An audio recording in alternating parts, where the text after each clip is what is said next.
here we are, Beyond the Bluprint. I'm one of your hosts, Joe Swingle, Tanner Osborne, Tan the Man, and we're here with Stephen Rockwell, the OG Arizona investor, owner of We Buy Houses Arizona, been in the business over 20 years. We're going to be talking to him a little bit about some of his background and some real estate investing stuff.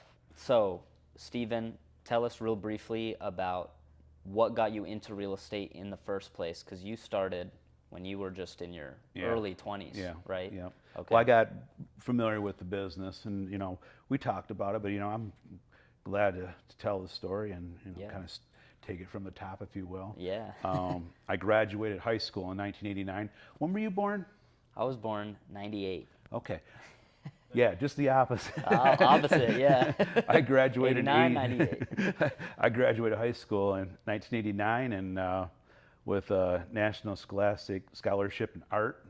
When I grew up, I wanted to be an artist, so I went right out of high school straight to college. And about one semester in, I discovered that I didn't want to be an artist.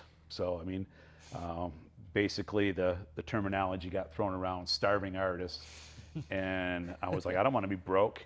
And then the next, I know, right? And the next thing, it kind of dawned on me that, to be in the art field, if you wanted to have a predictable paycheck, a predictable income, and not be a starving artist, you had to work for somebody else. Mm-hmm. Then suddenly, that's the reality. It came and it was like, oh, so I have to work for somebody, and then I have to produce what they want me to produce. And to me, well, that wasn't art. Yeah. That was a job. Actually, it's worse than a job. It was, strangling my creativity out of me. Yeah, it's like a perversion of what art is, yeah, right? Totally. Because it's organic. Totally. Yeah. It's not something you do as a job. And they're trying to put my creativity in a box, and that's I just couldn't do that. So one day, just in the middle of the day, and I just rolled up my stuff, put it under my arm, and walked out the door. I dropped out, and I broke my family's heart because I didn't want to be an artist after saying that I wanted to be an artist by the time I was a kid. So that was the early beginnings of how I migrated from high school to college, and then I had to figure out what I'm going to do with my life instantly. My dad didn't raise any lazy asses, so we have to take care of ourselves. So I said, well, I still want to be an artist, so I want to do something that's artistic and yet make money and not being a starving artist. So I started a sign business, graphic design business. I did a whole array of different products and services, and then I got a shop and I got a rental house. And when I got the rental house, that's when I met my first mentor in real estate.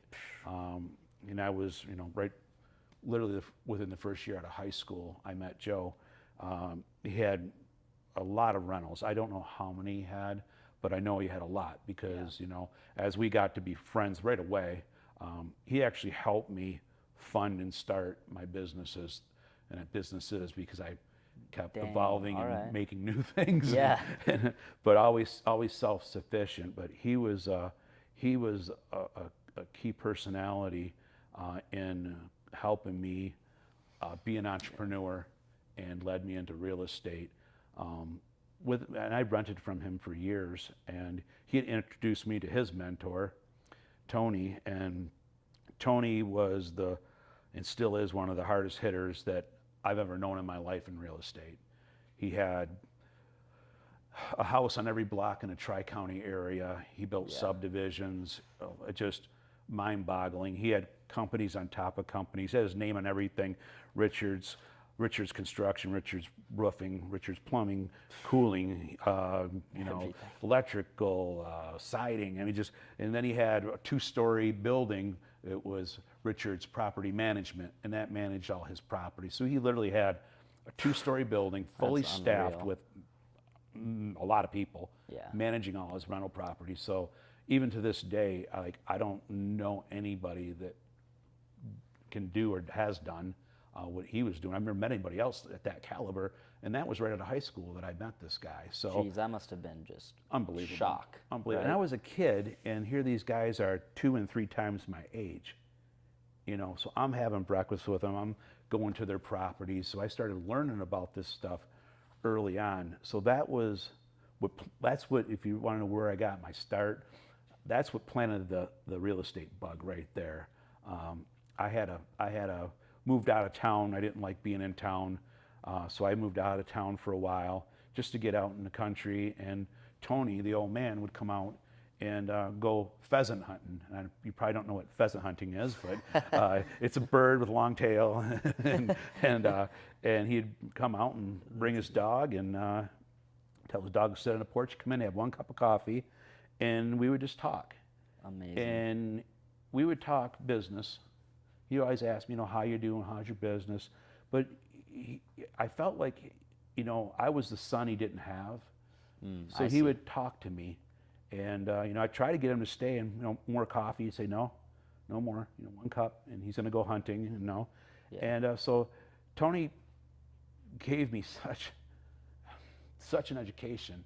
And even to this day, I catch myself 30 plus years later going, man, I remember where that came from. Someone will say something, I'll think something, and I'll go, that was coffee talk 30 years ago. It's just amazing. So that's where the bug was planted as far as real estate. Through my many business ventures, I had a partner that we got together, and we decided we're going to build a printing business, a marketing advertising business. So we're going to do this marketing advertising business. Let's just buy the print shop, Yeah. So we bought the cow. We renovated. Got the building and renovated it. It was a piece of garbage. We renovated it. We got all the equipment, and we set it all up. And just like my college stint, the printing was just about equally the same. Yeah. I didn't want to do that, neither did he. We felt trapped like rats in this building, and we're like, this isn't a very good idea. So his dad helped us finance the building, and we ended up saying we didn't want to do it. We sold the equipment. Then the building got sold for substantially more than what was paid for it. Nice. So we all got to share in the profit. So inadvertently, I had done my first fix and flip, and that was only in my mid-20s when I did that.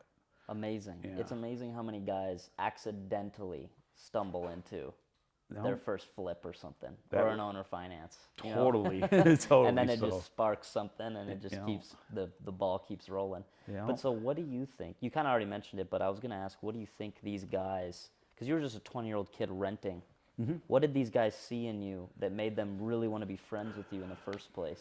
I mean, you're an easy guy to get along with, but no, you don't. You were 20 years old, right? Yeah. Well, Joe, I tell you honestly, I'm wired a little bit different than most people, and I know that. In some respects, I'm a lot eccentric. In somewhat, used to be crazy. Now I'm eccentric because I got money. Yeah. Good distinguishment, right? But my parents, they brought me up right. My dad taught me a lot of stuff. He taught me how to be a man. He taught me work ethic, drive, focus. And then my mom, she just taught me how to be a good person, to be good to people. And my mom was a saint her whole life, and anybody that knows her would tell you. So that's really why would they take me into their circle? I think it's just because of those factors of just how I'm wired, and who I am, Yeah. So, but yeah. Hope that answers your question. Yeah, that's very interesting. Got a little emotional there. So. Oh, of course. Talk about mom and dad, get a little emotional. My mom passed a few years ago, but my dad's still going, and I take care of him. He doesn't need a whole lot of taking care of. He's going into his mid 80s right now, and he still gets around like he's 18 years old. Walks 2 miles a day, and wow, that's crazy. He cuts his own grass up on the roof and everything else. And I give him a call every day at 6 o'clock. My alarm goes off on my phone. I got to do my 6 o'clock pops call. I call my dad every day. So oh, that's awesome. I'm going to go out in October and see him. So really, where's he at? He's still in Michigan. He's still in Michigan. That's right, dude. So I'm gonna go see him in October. You're a Michigan boy. You're a Detroit boy. Yeah. Yeah. That's part of the problem. Yeah. It's a blessing and a curse. It's a good place to be from. Yeah. But so that was another thing too. Yeah. How I grew up, and then the areas that I grew up in. I grew up around outside the suburbs of Detroit, and then I ventured into Detroit for a while, and that's what pushed me out into the country for a while. Right. Yeah. Right. So, but yeah. That's awesome. So you were saying earlier that you started a worm business. I want to hear that story. Oh, okay. we got to start with the worms. The worm story. Okay. Well, yeah, we were talking about this. This is actually really super cool. Yeah. And the crazy part about this story is that I didn't connect the dots until years later. So this is what happened. When I was telling you before, I was like, I've never had a real job. I'm in my 50s. I've never had a real job. And I know it's weird, isn't it? That's wild. And That's wild. some people are unemployed, but I'm just unemployable. But as a kid, I was already an entrepreneur, 100%. Yeah. 100%. And where I grew up at was it was just north of Detroit in this little place called St. Clair. Big boat harbor, opens up into Lake Huron and all that, and a lot of people fish there. It's big fishing and sailing and all that kind of stuff. But fishing is, that's the big thing. And so, as a kid, and this started in grade school, and I did it up through junior high. So this is like a one summer job. Right. This was my enterprise. This is your enterprise. I lived not too far from a golf course.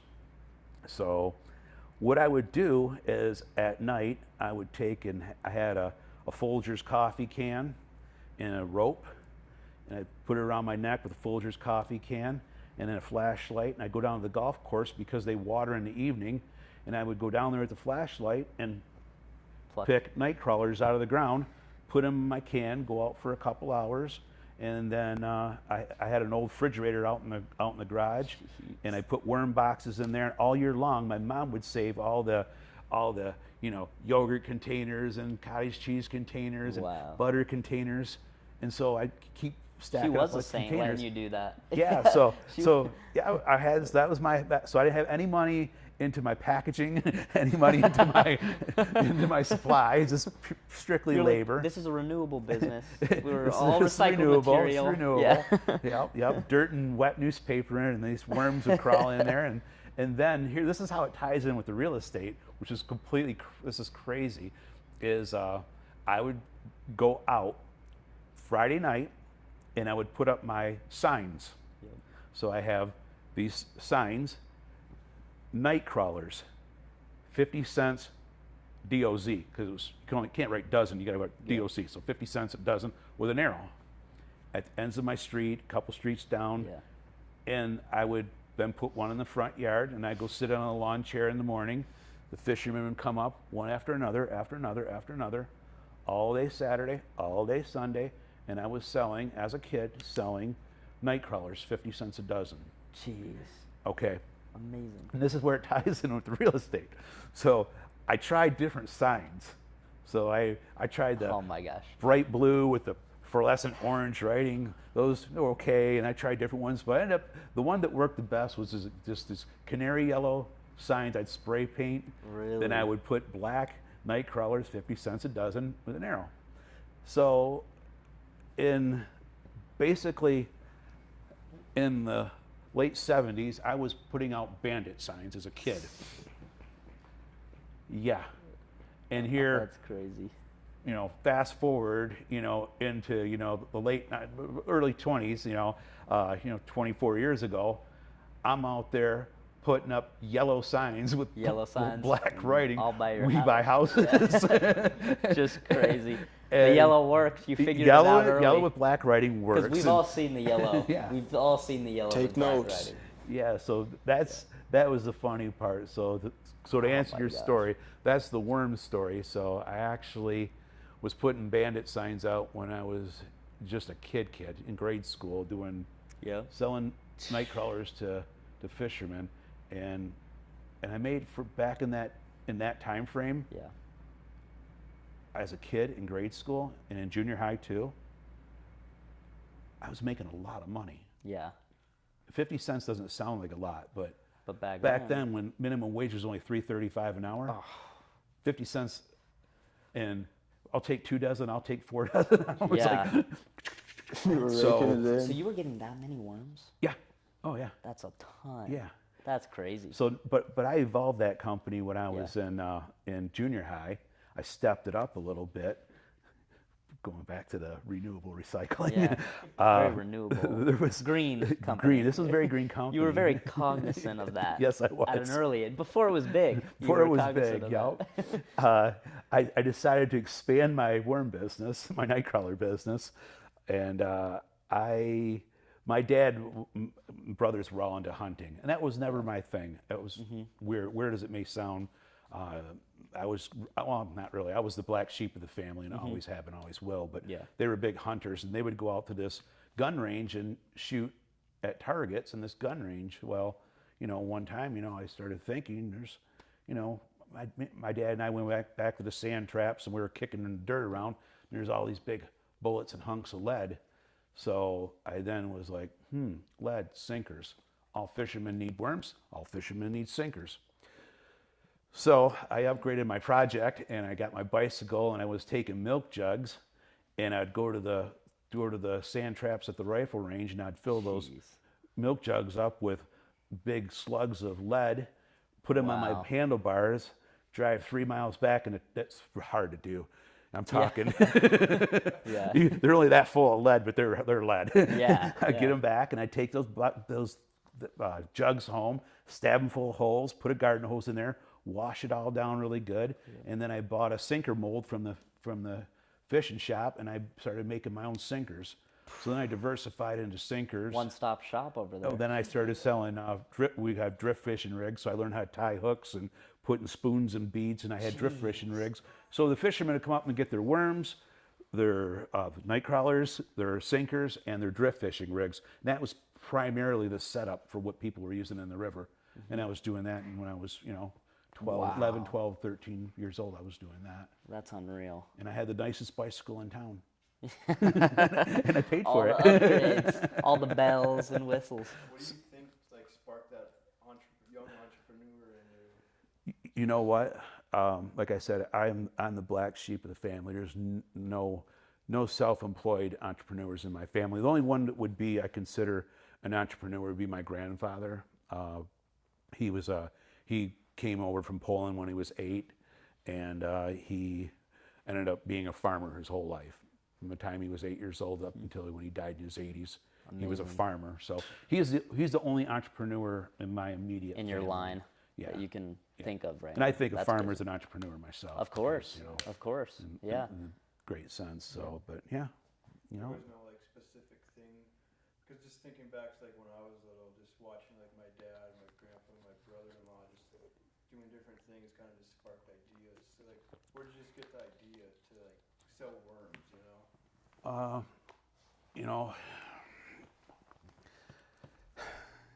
It's kind of funny, I've been really off the radar for most of my adult life, so those questions are kind of hard to answer. But I'll be honest and really, really transparent.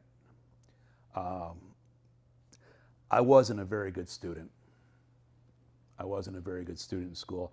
I didn't enjoy school. My childhood was very difficult, very, very difficult. Daily fights and stuff like that. And I had a hearing problem when I was a kid. I couldn't hear. As a matter of fact, my hearing's better now than it has been in years because I had a procedure done. But I was horrible in school, barely made it through school. Actually, to be really honest, I probably shouldn't have graduated high school. Same here. And if it wasn't for a teacher that pulled some strings, I probably wouldn't have graduated. So I never read a book until I was out of high school. Really? Yeah. So I was pretty much illiterate. But when I did start reading books and getting around my mentors like Joe and Tony, they sparked something in me I never had before, and that was a thirst for knowledge. And it's funny when you think about the things that happen in your life. Sometimes the most adverse things, they shape who you become. So I did have a lot of adversity growing up, a tremendous amount. But that adversity, I think, wired me a certain way to have that thirst for knowledge and want more out of life. And having people like Joe and Tony in my life, my original go-givers in my life, they showed me there's a different way, that you don't have to be this Ebenezer Scrooge type person, and Right. And so that's, I hope that answers your question, but Yeah. I could tell you there was one time where Tony came out to my house and came out hunting, and he said, "Well, I'm not going to see it for a while. I'm going to take off in December. I'm going to take off and I'm going to go to Egypt." And I was like, "Oh yeah," and I was having a conversation. I go, "Well, what part?" Because I was curious, because I was thinking, "Are you going to go to Egypt during Christmas?"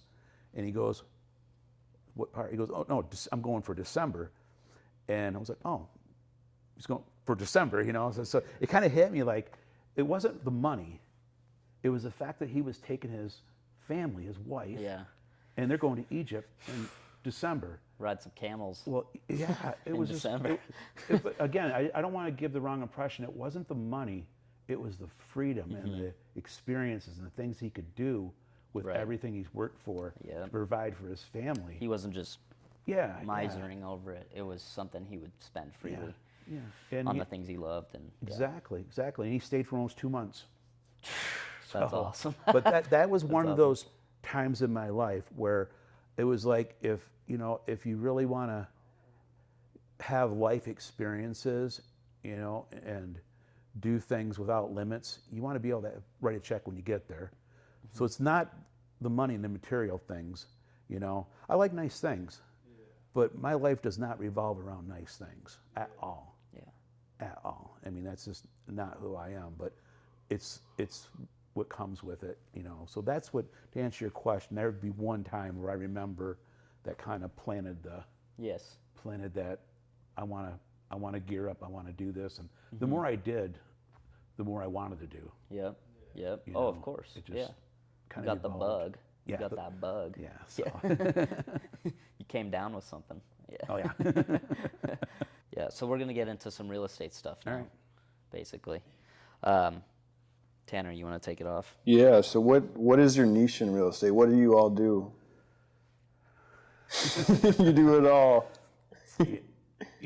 I've done a lot of different stuff, and I think I just love challenging myself. So, early on in my career, I started fix and flipping, and then I kind of evolved into wholesaling. I know it sounded weird, kind of did that backwards, but how I started buying properties, and it was slow at first, real slow, and then I got introduced to wholesaling, and then my wholesale model changed from double closes and simultaneous closes into assignments, and then came on.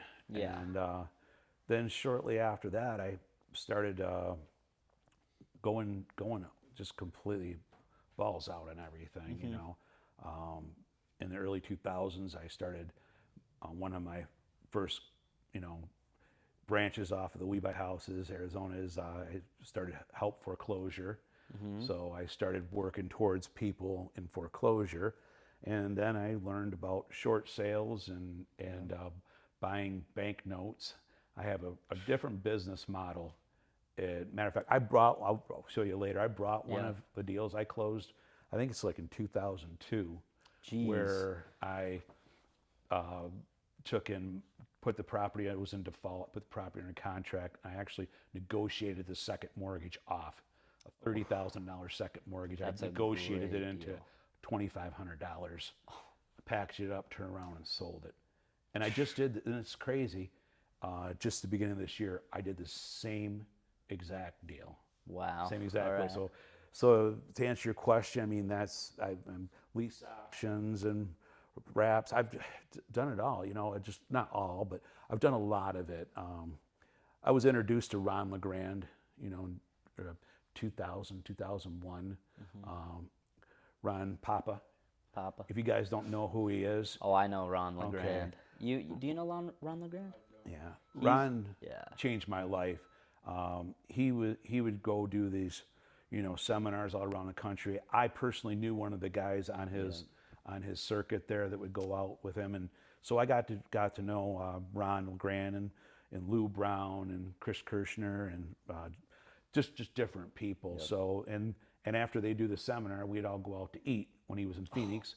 So I got to spend time with these different guys one-on-one and talk real estate. So that's what gave me my confidence to kind of, because they would sit here and talk about it, and I was like, what do you mean buy a house at breakfast and sell it before lunch? I mean, so man's crazy. Well, I just did that last week too, Honestly, I opened escrow and a house guy got it the night before under contract, opened escrow and sold it in 61 minutes later. So, but back then, 20 plus years ago, that sounded crazy to me. So I kept building my skill set out and out and out, trying new things, really getting out there. Yeah, I've got something that, I want to show you guys because it's kind of cool. We can get into that later, but it's so simple, and it's only just a few things, but kind of like those people in your life. Sometimes you get opportunities where we're having a conversation. You watched me take that seller's call earlier. Oh yeah. And the lady called me with 7 properties. Just like that. And she got referred to me, and so you were like, yeah, it was really natural, but that came with experience. But you're listening to my sound bites. You're listening to what I'm saying to this seller. Yeah. I wasn't sales pitchy or anything like that. No. So, but that's my point is that it's those little experiences, learning opportunities. It doesn't matter if it's us talking on the phone, or watch a YouTube video or whatever the case might be.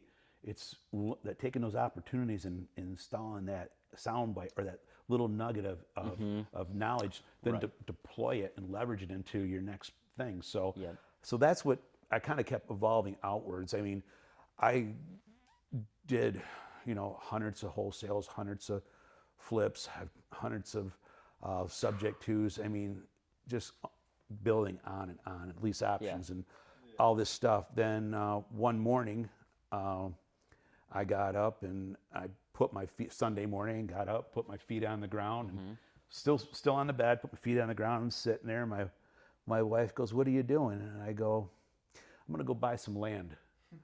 I know nothing about land.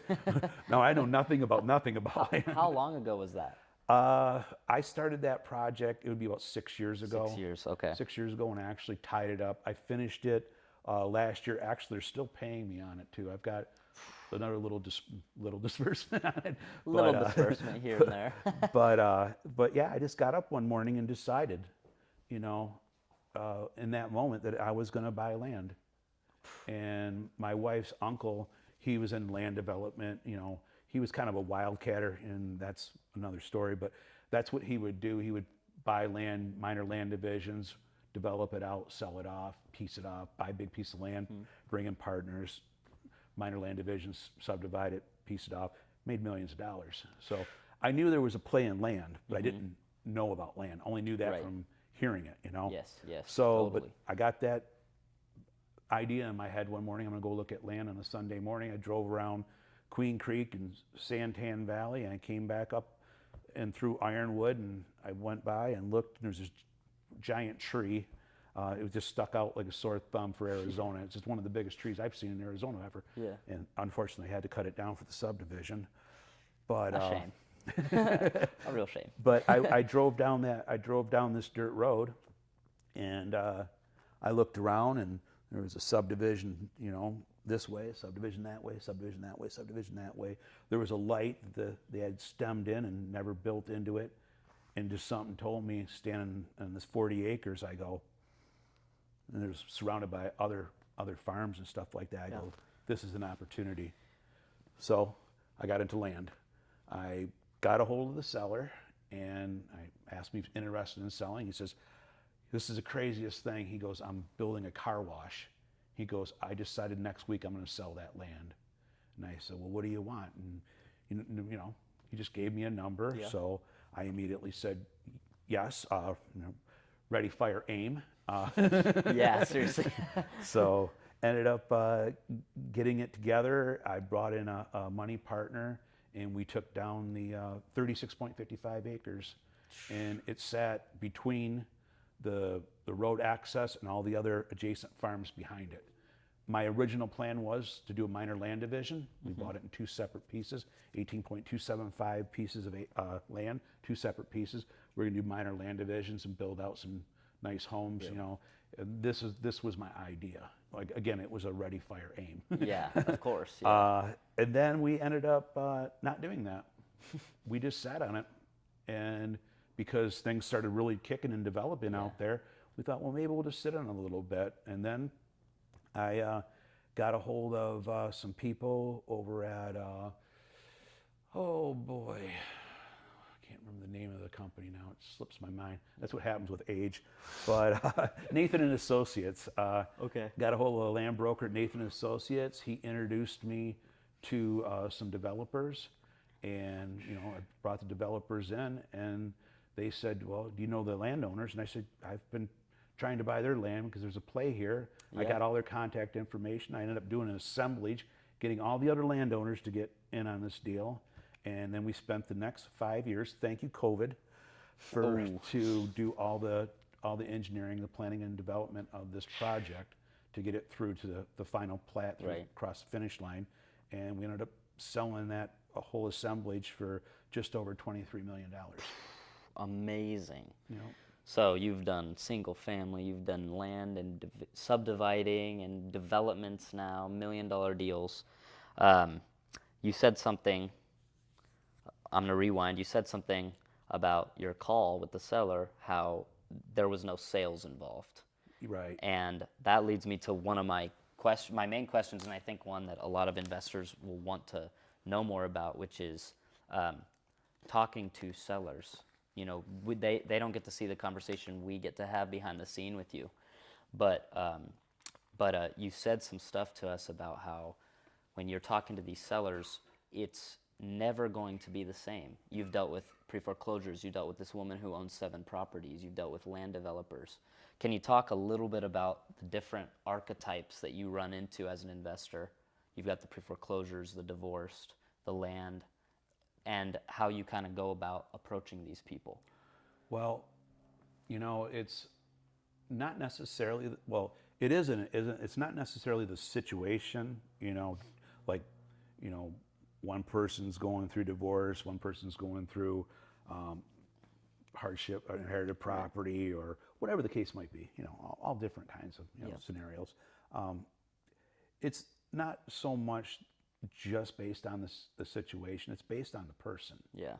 You know, and you know, I wrote that post the other day, you know, on the Sub2 Facebook thing, you know, people before profits, and I don't know if I captured what I was trying to say, but this is exactly, you know, what your question is, and to answer it, I always address everybody different. You know, everybody's different, and you got to listen. You know, you shut your mouth and you listen. You ask very important questions that lead into more questions, and you get to understand not only their situation, but you understand the person. And it's like a doctor. You know, you've got to figure out the problem before you can prescribe a cure, a remedy. You know, and it's the same exact thing. It's the same exact thing. You know, you don't go into a doctor and say, "Yeah, my back hurts," and say, "Well, here's some pills. Get out of here." You know, well, where does it hurt? What were you doing? How did it happen?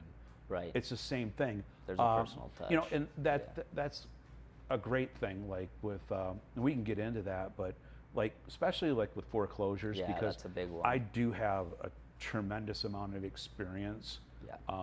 Not with just the business mechanics of it, but with the people. Yeah. And you know, I hope I'm wrong, but I could I just feel, and then, well, cycles repeat. Cycles repeat, and I think in the not so distant future, we'll be going down that road again, and Yeah. I just hope that professionals, real estate agents, investors, anybody who's involved in any type of cross sale with anybody that's in default foreclosure, Right. that they deal with the person and do it the right way. Of course. You know, Yeah. I of see a course. lot of damage created Yeah. by investors, basically tying people up, get them in contract, Lock 'em up, running the file a clock memo. out, dry, and just Yeah. crash and burn the whole thing when Yeah. it should have never happened. Yeah. You know. Not with pre-foreclosures. You can't No. do that stuff. No. That's That- their life. That's their one life. situation where we talk about situations. Mm-hmm. That's one situation that's you got to deal with it completely different. Yeah. Completely yeah. different. Oh, totally. What do you have any? Do you have any examples where you had to deal with a really bad situation where maybe another investor or agent was involved in a pre-foreclosure and you had to come in and try to save? I mean, those are some wild ones. You better order a pizza, 'cause we could talk all day about this one. I mean, we're ready. We can try to shorten it up, yeah, but you those are know- some good stories there. Yeah, I've had countless situations where I've had people come to me, and I know I can help them. Yeah. And they've already been in contact with another investor, filed a memorandum on their property. So I'm like, here we go. I've had to deal A with whole that. nother headache. I've had to deal with that so many times. Back when the last cycle happened, when properties were going into default and even coming out of it, that was one thing that came into play. And as far as real estate agents, I love agents. I married one. I mean, I married my There you go. drop dead smoking hot, gorgeous wife because she's got a real estate license. I get discount commissions. So, but there's a lot of agents out there, and it's not necessarily their fault.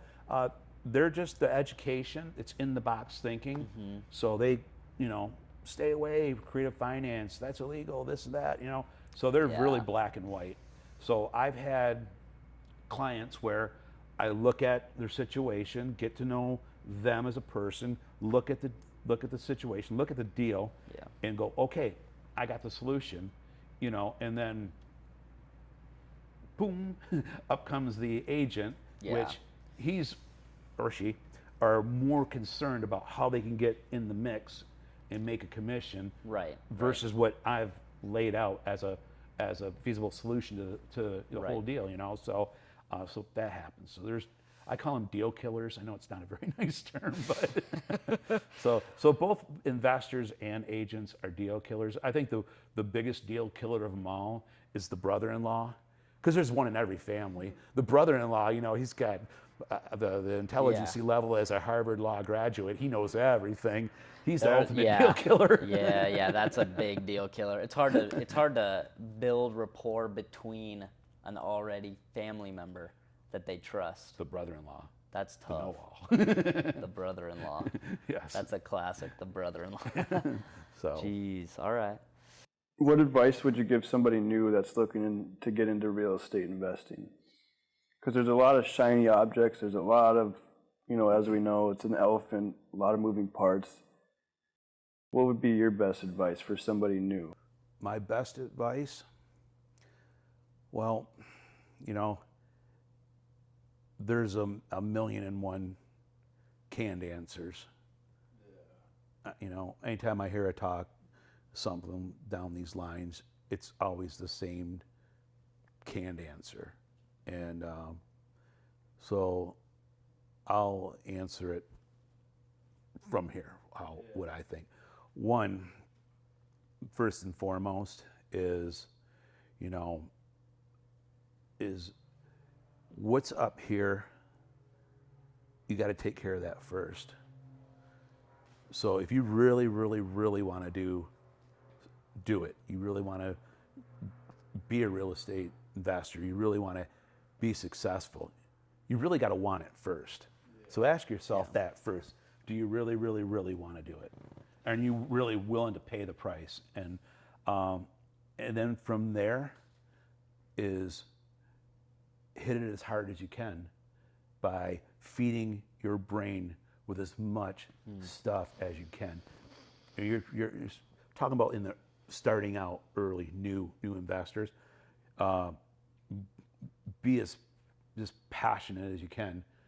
Put down the phone, put down Facebook, shut that Netflix off, and and just dive in as hard as you can. Yeah. And just keep learning. Just become a complete information junkie, and then you got to sift and sort. Sift and sort, because there's so many people that have their shiny objects, have their special system, this, that, and the other thing. I say get as much knowledge as you can, the foundation, learn to speak the vocabulary, then sift and sort through all the stuff. Find the common denominators that make sense to you, and that's your foundation. And once you get that, then you can speak the language. Do you know how to speak French? No, a little bit. But Spanish is going to do a little bit of Spanish is going to do you no good in France. Well, it's the same thing with real estate investing. If you can't speak the language, you don't understand the basics, you're dead in the water. Okay. So that's what I say is learn as much as you can, and then figure those common denominators of nuggets out. That's your foundation. Then, once you learn the language, then you got to find the right people. Yeah.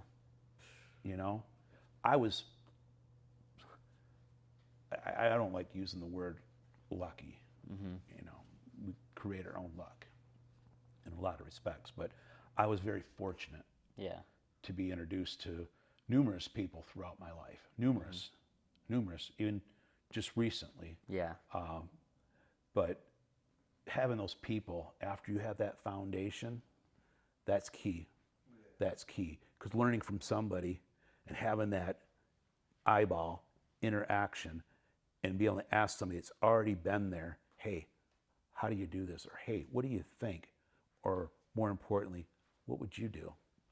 And I think that's huge, And then after you get those people in your life, then if you want to level it up and, take it to no limit. Yeah. Then, you got to be willing to push yourself, push yourself to the edge of defeat, to the breaking point, whatever way that is. It might be financially, you might have to push your finances, you got to take those risks, but you got to be able to work so laser focused and so relentless to the point that, it's almost insanity. Because it is. I mean, that's just for me. You're asking me. Like I said, I'm not going to give you a canned answer. I'm just telling you how I did it. I'll push myself to that point where failure is not an option. I would rather drop dead, literally, drop dead than fail, because that's the intensity that I run at. I don't suggest that for you, but that that's how I do it. I think you don't need to push yourself that hard, but I do. But in order to be successful, you got to get out of your comfort zone, get away from the distractions and the shiny objects, and just do what I said. Learn the basics, learn the vocabulary, find those common denominators, figure out your jam, Then find some people, then deploy that knowledge to those people you can leverage, and then work your plan. Plan it and work it hard. That's it. That's my advice. Yeah, I think that's great advice. It's funny because I hear different things, like the more ready, fire, aim approach. If you're new, get in front of some people, figure it out later. You're saying something a little different, actually. Hey, learn the vocabulary first so you can have a conversation with these people, and then maybe start firing away. Involve those people into your business. Start scaling up from there. Right. Okay, that's cool. That's great advice, because my mindset has always been just go do it, and you don't know what you're doing, because that's how I started. I had no idea what I was doing. Right. So I thought that's the way to do it, but really I haven't moved as fast as some people. So there's always a better way to do it than. And I love what you said because I've heard that before. Yeah. And 100%, experience is the best teacher. And I think that's why people say, just get out there and do it. But like I said, I've said that to people. do you go to France only knowing a little bit of Spanish? No. I mean, and like, I think that's a great point because I will tell people, oh, just go out and do it. I've told people that, you know. So I think a little bit of self-reflection here, you'll realize maybe it's important to educate a little bit. a lot bit. A lot of it, yeah. Because, I mean, you think about it, this is great. This is actually great. Yeah. Because I talk to new investors daily. You know, some no deals, some one deal, a lot of no deals. And, you know, and they tell me about all this stuff they're doing. I'm banging doors, I'm cold calling, I'm doing this, I'm doing that, da, da, da. And I'm like, wow, that's really action taker. I love it, you know? You know, that taking that massive action is so crucial. But then when I get talking to them and I say, well, you know, start talking about something, well, what's PITI? This happened yesterday. And I was like, and this guy was like, he wasn't young. Yeah. He was like 30-something, 31, 32 years old. He's razor sharp. Yeah. He's a finance manager for a car place. I sat on a call with him. He sounded like he'd been doing it for 20 years. His seller call was magnificent. We got off the phone, we started talking. He didn't know what PITY was. I'm like looking at him, we started talking, and he had, his foundation was completely absent. This guy here would be deadly effective, because if he just had that foundation. Right. You know, so there's kind of where it goes full circle. Like, I think that having that foundation is crucial. Yeah. And the other part of it too is, this is right down what we were saying there. You talk to these people who are taking all this massive action, and if they don't have that foundation, ultimately what happens? Well, they burn out, or they don't get a deal. Yeah. And then what happens? It doesn't. Quit. They quit. They can't I was make it almost real. there when I started. Yeah. Because I just went out and I was doing stuff, no idea what I was doing. It was like 6 months in the red, you Right. know, before I got it. You know what I mean? So I can see that I was too dumb to quit, but some people would totally quit after a few months of that. Too dumb to quit. Period. Yeah. Too dumb to quit. Yeah. Love it. Just so funny, man. I just think back on those days because I started with the pre-foreclosures, and I just got roped into with some guys who knew what they were doing. Just sent me out on a wild goose chase. I didn't even know we were buying houses at first. My first day, I didn't even know we were buying houses. So I was going out there doing whatever, God knows what, you know. All I knew was these people were in pre-foreclosure. I thought we were like issuing loans or something. Right. You know what I mean? I had no idea. So, and then things started evolving and I started learning more and stuff. But that was my background, and it is really stressful to go in there with no knowledge and try to make something work. Right. You can't really offer any solutions there. Sure. You know? So I see what you're saying. I wish I had known that when I started. I probably would have accelerated much quicker. Yeah. You know? So I'm grateful to have known you now. OG, 20 years in the business. I've already learned so much from just a few conversations. I've learned a lot. So, and I think everybody else will. I think that the group has been starved of some Stephen Rockwell action. And it's time to bring you out, which we can talk about, because you've been in the business 20 years, but you've been under the radar. Yeah. And I've gotten to know you very, relatively a short time. And I just like you more. The more I talk to you, the more I like you, the more I think that you're in it for the right reasons. I've gotten to see you interact with sellers now. I've gotten to see you interact with your server at a restaurant. And the more I get to know you, I'm like, why didn't I know about this guy when I started? This is the guy that I would have liked to meet when I started here in Arizona. So maybe you can talk a little bit about, I know it's a vulnerable spot, but sure. You've been flying under the radar for a long time. Over 20 years. Right? Yeah. 20 years under the radar. Over 20 years. Yeah. And, now you're making an appearance where people are going to get to know you here in Arizona. Yeah. So maybe you could talk a little about that. It's it's kind of that's actually a really super good question. It really is, because that's why I'm sitting here today. You know, I built this business. It took me over 20 years, you know, of hard work, wearing multiple hats, and going back to, like, you know, your question about, you know, what all kinds of real estate have you done? You know, I've thrown a wide net in the business, and I've wore a lot of hats, you know, and I in the middle of all of that, I worked so hard and so passionately. Every time I would try to have a Joe in my life, or a Tanner, for lack of better words, I just get screwed. I'd bring people into the business. I would say, hey, I'm going to teach you how to do this, show you how to do this. Yeah. This is how I do it. Say this, do this, use this, go this way. If this doesn't work, plan B. You know, I just pour it out. And before I know it, they disappear. Boom, they're my competitor, or they're snaking deals from me. And I'm like, man, wait, really? Yeah. Really?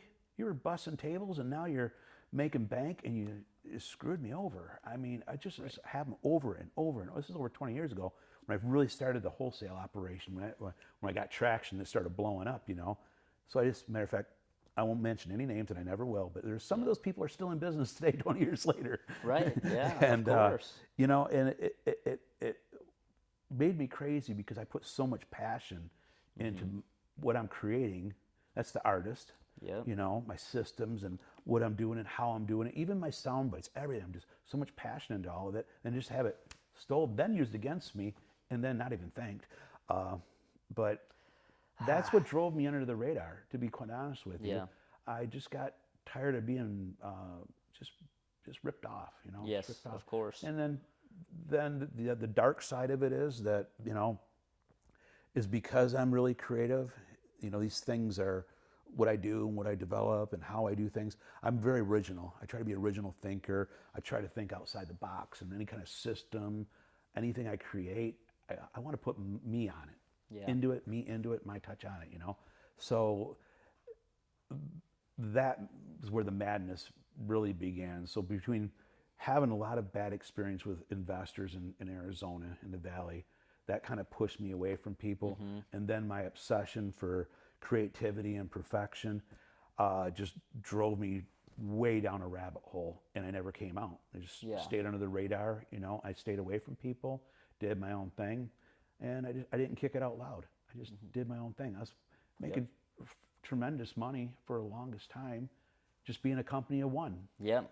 And nobody in their wildest imagination would ever imagine that my company was a company of one. Yeah, You no know, way. I would never have It thought. was just crazy. So, I mean, I had people that would help me do things, but for all the inner workings, it was all me. Yeah. And that's, I know you laughed about this, but when I got involved with Sub 2, I know you know what I'm going to say, Yeah. but Oh, I know. when I got involved with Sub 2 and I started hearing about the avatars, and I sat and looked at This the is a good avatar one. list, and I was like, that's me, that's me, that's me, that's me. I got all the way through the whole list, and there was only one on there that didn't apply, and that was the employee. And I was like, so then I was like, I got all these avatars banging around in this, you know, crazy mind, And and you're I'm actually like, doing all of them. yeah, I'm just doing them all. You know, I look at Pace, and I'm wired like Pace. I talk to Cody, and I'm wired like Cody, and I'm like all these other things, and I'm like to the extremes, and all of a sudden I was like, I got multiple avatar disorder. I got mad. Multiple you avatar got mad. disorder. You know? Multiple avatar disorder. So Many of us are victims, right? yeah, Of this to an horrible disease. to an Yeah. extreme. So that's a funny part. But what really, to answer your original question, like being under the radar for all these years, is I got tired. You know, there comes a time where the money and the fun, the excitement, all that, it just comes like, what's next? Yeah. you know, because, you know, when you're in your 20s, you're in your 30s, you go, oh, I want to make millions of dollars and blah, blah, blah, and I want to have a smoking hot wife and this and that. Well, I got all that, you know? Yeah. So all of a sudden you punch your head through the clouds one day and you look around and say, oh, I did it, you know, I did it. But then the problem is you have all this other stuff that you've built around you. You painted yourself in a corner. So I was like, man, I got to get out of this. Yeah. I got to start trusting people, bringing people in. I have to simplify and restructure. And talking about Cody Barton, you know, he gave me some just phenomenal advice last January. He just said to me, he was like, I told him about, you know, my situation, you know, where I'm at with things, you know, and he just said, Steven, you got to take a step back. Give yourself permission to take a step back. Take a break. Yep. And I haven't taken a break since I was pulling worms out of the ground. So, you know. You've been on a however many decade binge. Of 40 years, man, full throttle. 40 years. You know, and he said that to me. It resonated with me. It shook me. It literally shook me. Yep. That coming into this year, you know, that was one of the things that I was going to do is take a break, take a step back. Yep. And that's what led me, you know, to bringing in people into my organization, inside, not outside people, but inside to my organization again. Yep. And then I decided to get, you know, it's time to get active with people, because my business is based on relationships. Yeah. But not clearly almost business. all your sellers that I just have to interject for a minute, but clearly it's relationship, because almost every seller I've talked to you about was a referral from a past client that you already worked with. Yep. You're not, these people are calling you now at this point. Yeah. So if you wonder how you can stay in business with all the AI technology, there's your answer, right? Because those people are never going to be touched by the intense marketing, heavy sales approach ever. They're going to come to Steven Rockwell because they've got that background. So, that's one of my dominant lead sources, is that I have, you know, over 20 years of people, names and numbers, and I just touch them every couple months. Yep. And that's it. Amazing. Yeah. That's amazing. Relationship-based business right here. So Steven, who do you want to connect with? You want to connect with Arizona people, right? Yeah. You're only in Arizona. That's where you want to stick to. I'm trying to stay only in Arizona. I don't think it's a bad move. I think that's smart, probably. Yeah. So you want to connect with people in the group. You want to connect with people in Arizona specifically. Yeah. How can people reach out to you? Well, through Sub2, through my Facebook, website. You can through your website. To my website, WeBuyHousesarizona.com. My business phone number is 480-444-CASH. So. Cash. There you go. What? Did you do that on purpose? Yeah. That's great. I've had that number since 2001. That's crazy. I've gone through like 6 numbers already, and I've had a phone for like 5 years. That's funny. Yeah. That's great. So Steven Rockwell, this is the man. You got to know him if you're in Arizona, I think. I was, I guess not lucky. I'm blessed enough to have gotten to know you randomly through Facebook as you started reaching out and trying to get connected with more people. You. He picked me. You know why? No. I never even told you, did I? No. I'll tell you exactly why. I could read your post and see that you were educating yourself, and I could see that you were an action taker. That's why I picked you out of the herd. Yep. There you go. Plain and simple. And I'm very grateful for it. You know, when I did that deal out in Tucson, you know, I got blown up. Yep. Phone blew up. Yeah. Message blew up and all that stuff. But you stuck out because of that. Thanks, Steven. I appreciate it. True. I've personally really enjoyed getting to know you better. I think everybody in the group could benefit to know you better because you are a wealth of knowledge, and nobody's heard of you. And everybody's heard of your company. That's the other thing. I've heard of your company, but I never heard of you. That's what I'm saying is like we've all seen the company, but not the man. We've all seen the company, not the man. I've been under the radar, Joe. Amazing. Just staying there. It's amazing. Yeah, just staying under the radar for all these years. Yep. But that's one of the things I do want to do is get more involved with people. But one of the things that to kind of finish that is that I want to be able to work with people, help people. Yeah. I've got a lot of first-time investors across the finish line. Yeah. I have done that. I've done that over the years, but I've kind of kept it to a limitation to not let them get too far inside because of past experience. But I believe in inside of the community, like it was Sub 2, I think it's a different environment. Yeah. I think people are there, they've paid to be there. Yeah. I think there's a certain code of ethic, that's expected. Yeah. And like you, I mean, I see a young man that's got drive and taking action, and I was like, cool, man. Here's a deal. Here, take this deal. I'm too busy. Pretty much.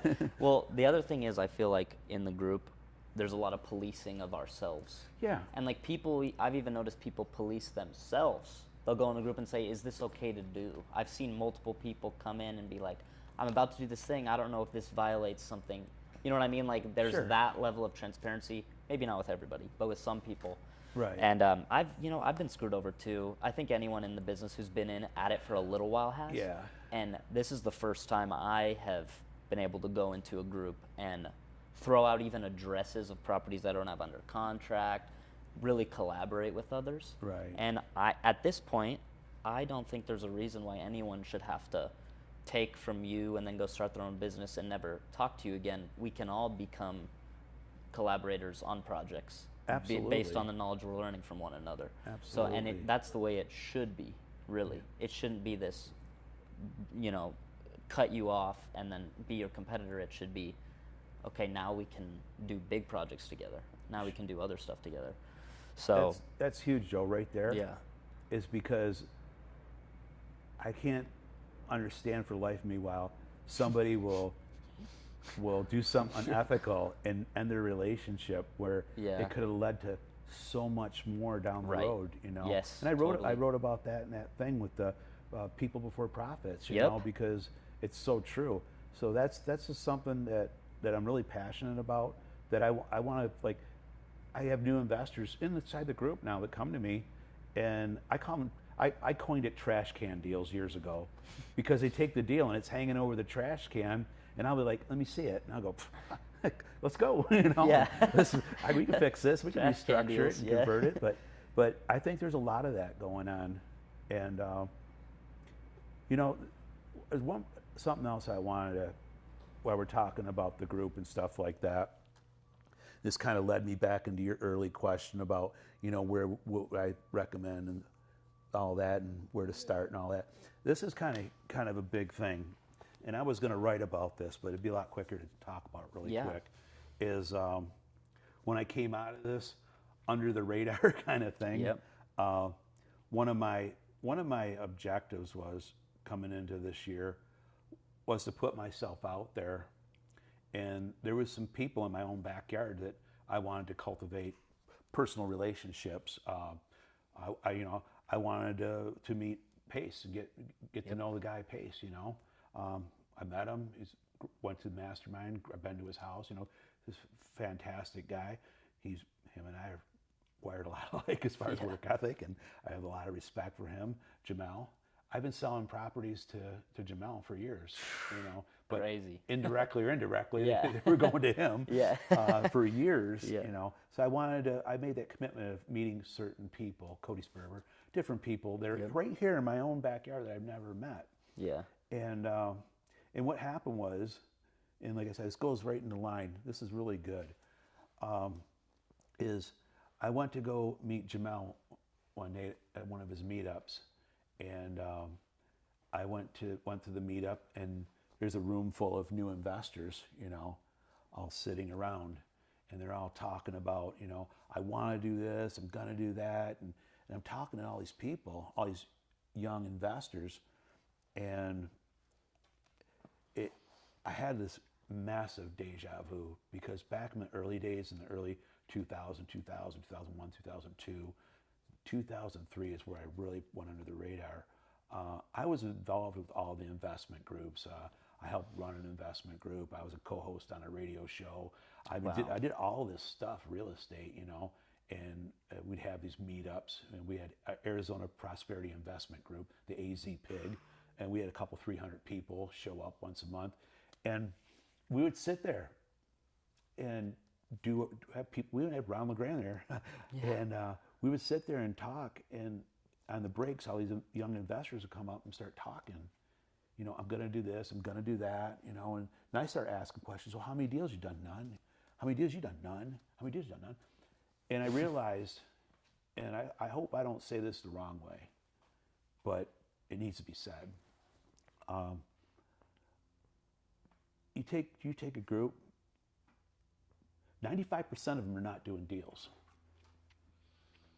And I think definitely, I think sub 2 definitely has the highest conversion rate of anybody doing deals. But the majority of young investors, even not even young, new investors, they're not doing anything, and the chances are they're not going to do anything. Right. You know, and out of that 5%,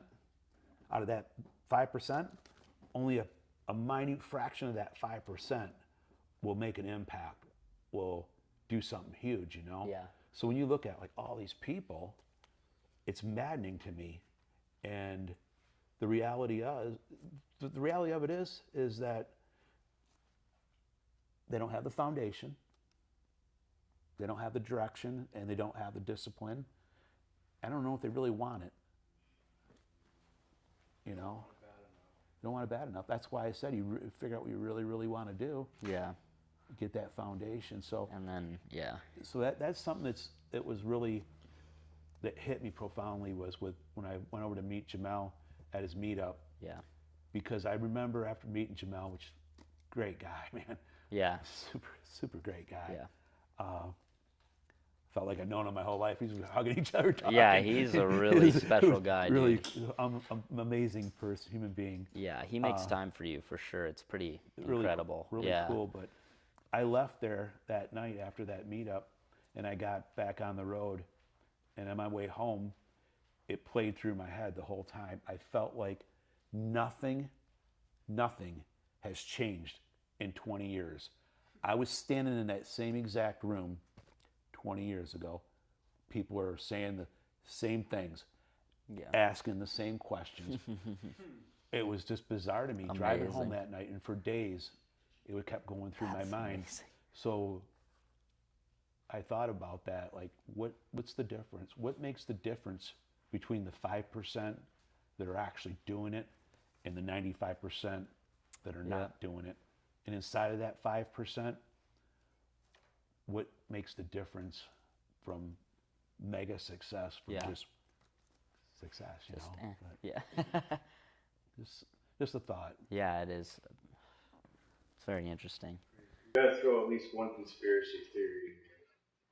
Don't do this. Yeah, maybe. We'll make it about real estate. Because I got a good one. Do you know Klaus Schwab? Yeah. He says by 2030, everyone's going to own nothing and be happy. Nobody's going to own real estate or nothing. What do you think is going to happen in the future with real estate? Do you think people are eventually just going to be all renting? Mm-hmm.